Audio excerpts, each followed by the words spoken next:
Denise Coleman is standing at a gas station counter at 9 at night with $1,100 in her account and 100 of it about to become scratch-off tickets, found out on the counter in front of her like a hand of cards, and some quiet, rational part of her brain is watching this happen and asking the same question it's asked for times before in her adult life: why does this keep feeling like the smart move? By the end of this story, you'll understand the actual, scientifically documented reason your brain sometimes works against your own bank account, and the 3 specific mental shortcuts responsible for more financial self-sabotage than bad luck ever is. I'm Ryan, and this is Wealth Maps, where we learn real financial lessons through the stories of ordinary people. Let's go back to where Denise's pattern actually started. Denise is 41, a dental hygienist, sharp, careful with a calendar, the kind of person who color-codes her bill due dates and has never once missed one in her adult life, who balances her checkbook every Sunday night out of habit more than necessity. And 4 separate times in the last 12 years, a financial windfall has landed in her lap, and 4 separate times, it's evaporated within months, not through anything anyone would call reckless in the moment, through a series of individually reasonable decisions that only look like a pattern from far enough away. Here's the first mechanism, and it's the one running the gas station counter tonight. Scarcity doesn't just cost you money. It changes what your brain considers a rational bet. When researchers study financial decision-making under real stress, they consistently find the same shift. People under scarcity gravitate toward high-risk, high-reward options, lottery tickets, long-shot bets, over safer, slower paths to the exact same amount of money, even when the safer path is statistically the better deal. It's not irrational to the brain running it. If saving $5 a week clearly isn't going to solve a problem this size, some older, more primitive part of the brain reasons that a small chance at a large win is worth more than a guaranteed chance at nothing changing at all, and does the math on that trade instantly, silently, long before the rational part of Denise ever gets consulted.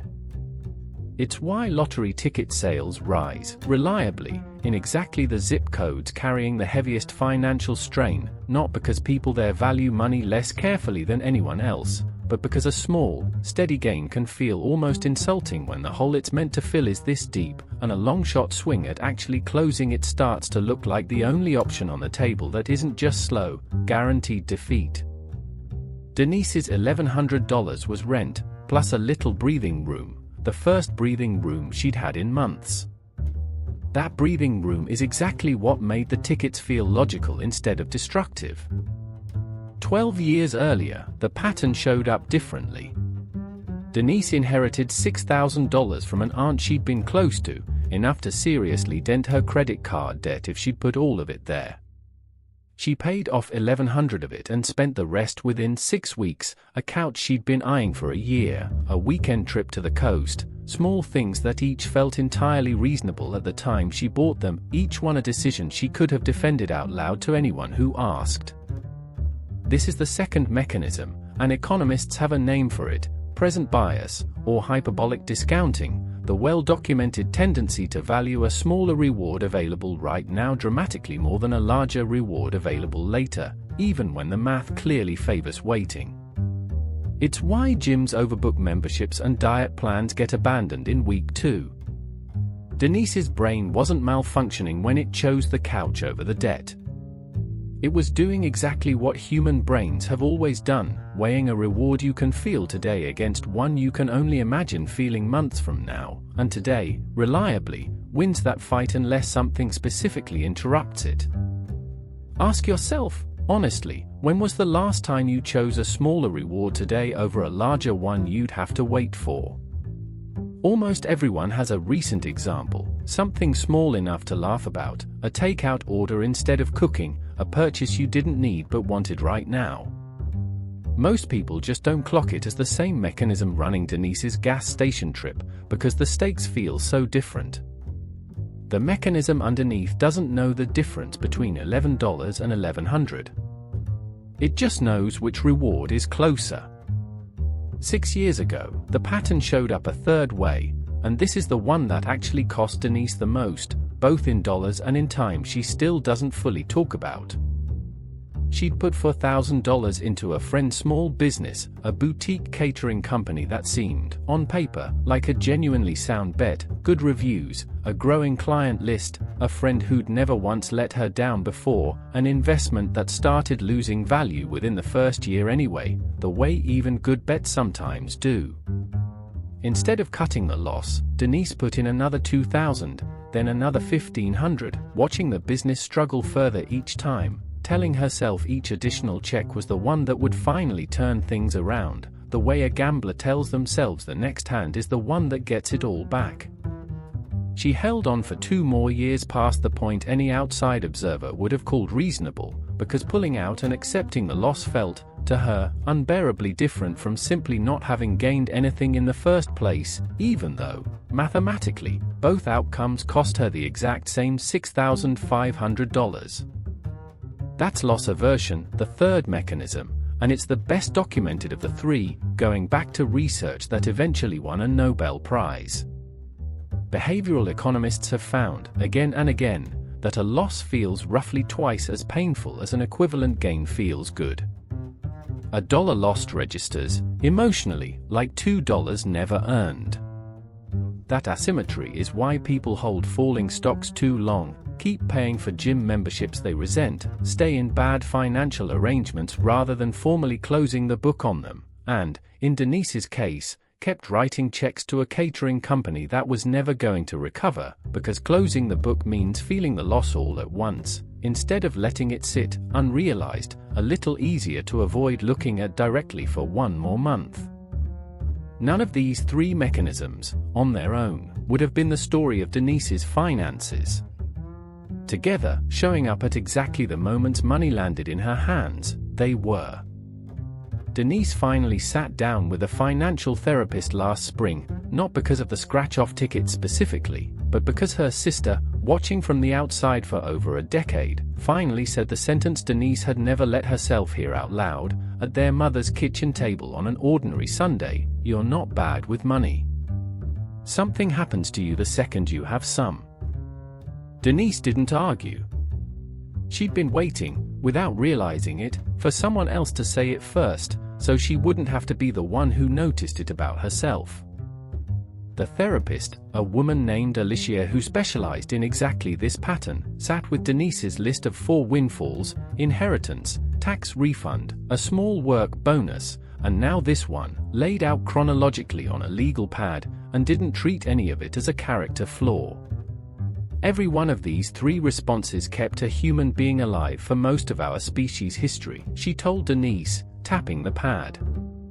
Scarcity used to mean starvation, so a brain wired to gamble on a big win when the small path looked hopeless was making a genuinely good bet, evolutionarily speaking. Present bias used to protect you in a world where later might not exist at all, no refrigeration, no guaranteed next meal.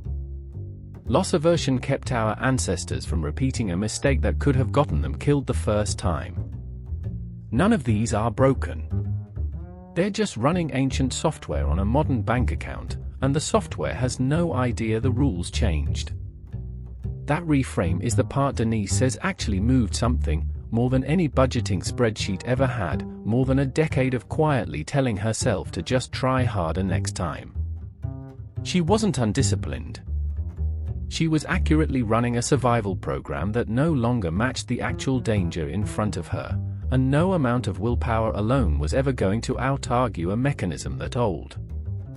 Alicia gave her 1 practical tool for each mechanism, small and specific rather than a total personality overhaul, the kind of thing Denise could actually stick to on a bad week. For scarcity-driven risk-seeking, a rule: any windfall gets split automatically, a fixed percentage moved to savings within 24 hours, before the big win instinct has time to make its case to the rest of her. For present bias, a 24-hour rule on any non-essential purchase over $100, giving the slower, patient part of her brain a chance to catch up to the fast one, which usually made its decision in under a second. For loss aversion, a standing rule that any investment down more than 20% gets a scheduled, unemotional review with a second person present instead of an in-the-moment decision made alone, at night, already anxious. None of it made Denise a different person. It just gave the older, faster parts of her brain slightly less runway to make decisions alone, unsupervised, before the rest of her caught up. The way a good referee doesn't change how the game is played, just makes sure somebody's actually watching the clock. It's been 8 months since the last windfall, an annual bonus, $1,800. $600 moved to savings within a day, automatically, before Denise had to negotiate with herself about it at all. The rest went toward a bill she'd been meaning to knock out for a year. No scratch-off tickets. Not because she suddenly wanted them less, standing at that same register out of habit one evening. Because the 24 hours it would have taken to act on the impulse gave the rest of her brain enough time to show up to the conversation, the way it never used to get the chance to. Denise still keeps that legal pad from Alicia's office, the one with 4 windfalls listed chronologically, tucked in a kitchen drawer instead of thrown away. She adds to it now on purpose, on the rare occasions a 5th or 6th windfall shows up, not as a record of failure anymore, but as proof, in her own handwriting, of exactly how the rules changed once she finally understood which century her brain still thought it was living in. Your brain was never trying to keep you poor. It was trying to keep you alive, using rules built for a world that mostly stopped existing a very long time ago, and it never got the memo that the emergency changed shape. So here's a question worth sitting with in the comments: which of these 3, the gamble, the I'll wait, or the thing you can't quite let go of, sounds the most like you, and what would a 24-hour rule around it actually look like in your own life?